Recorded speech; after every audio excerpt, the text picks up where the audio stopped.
talauci zai fita a ƙasar nan. Kowa ya san poverty talauci ne. Many people are doing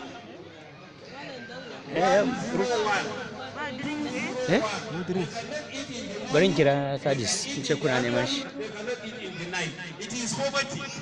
So how are we going to? According to SDG, they were intended to eradicate that poverty. A student should have a research on what they're supposed to do in their life. Ba wai kawai ka zanna kai a matsayinka na ɗalibi ka ce ba za ka yi wani tunani ba. Tunani shine ka koyi wata sana'a.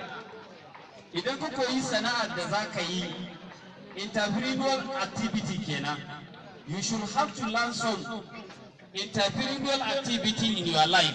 After the closing hours of the school, you should go to any of the mechanic, go to tailoring, go to any of the business center and do a business. These are some of the way you are going to make the country no poverty. Amma idan ba za ka yi sana'a ba, abin da za ka ci, kayan makarantar da za ka saka, babu yadda za ka yi alleviating from abin ɗinka. Create some activity, initiate some activity that are going to be useful to you, to the entire society. A cikin anguwarku akwai abin da ake yi wanda ya dace kai ma ka shiga saboda ka bada gudunmuwarka. Idan baka shiga ciki ba, babu yanda za ka yi ka abin. Kar ka ga sana'ar ka ce wannan sana'ar ai ni dan makaranta ne na fi karfin yin ta. Babu sana'ar da ya fi kafi karfinsa. Idan yanzu an ce yau za ka dinga sai da gawayi ne ko kuma za ka dinga tonon rami ko shara a anguwarku, wannan amfani ne zai taimake ka. Saboda haka shi gwamnati ba a kawar da shi.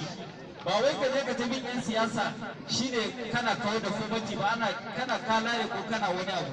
Wannan ba shi ne SDG take magana kai ba. Tana maganan yaya za ka haɗa kanka ka kawo wani abu da al'umma za ta ci amfani. Ka je ka gona, ka yi aikin ƙarfi, ka je gareji, ka ji duk these are some of the entrepreneurial activity that you are going to involve yourself. Encourage students to partner themselves. Idan yanzu kai kana aiki, babu yadda za ka yi ka kawo da abin da ɗinka shi ne. Irin adashe da ake yi, contribution yana da amfani. Yanzu kuna gani gashi can a cikin makarantar nan. Contribution shi ya kawo ake so a mai da makarantar zero hunger. Kowa ya ba da nasa gudunmawa, an soyo doya, an soyo shinkafa, ana tarabawa, ana raba taliya, ana raba abubuwa da dama. Therefore, these are the ways that we are going to alleviate poverty a cikin ƙasa. Amma idan babu irin wannan, babu yadda za a yi a samu jin daɗi. Kowa zai zanna yana jin yunwa, abinci ya yi tsada, rayuwa ta yi wahala, kowa ka gan shi yana yin kuka. To ya za mu yi? Shi ne kar ka ɗauka kai karami ne, akwai gudunmawar da za ka nema al'umma. Saboda haka, these are some of the issue we supposed to look into. There is so many skill acquisition activity that a student or a teacher can be involved. Ba wai yanzu kina mace ko kitso kika bude a cikin gidanku, idan kika ce kina yin kitso wallahi za ki fi karfin abin da yake samu.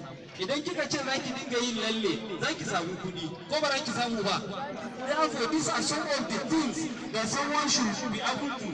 Amma idan ba za ku dinga Kun yi kitson ko? babu yanda za a yi ka samu abin. Kana aikin karfi ko kana tura wheelbarrow kana cewa ni dan makaranta ne, ka samu wheelbarrow ka siya ruwa, ka dinga sai da ruwa a famfo, za ka samu kuɗi. Kina yin lalle, kina yin kitso, kina me. These are some of the issues that the student should be partake. And if you partake on this, irin naira kudin makaranta ma ba sai an baki ba. Za ki yi awara, za ki yi wayansu kayayyakin abinci, kayan yara da sayarwa. You can sell in the school. Ba wani matsala ba ne. Therefore, at this juncture, I'm going to stop here. Thank you very much. I think this is the end.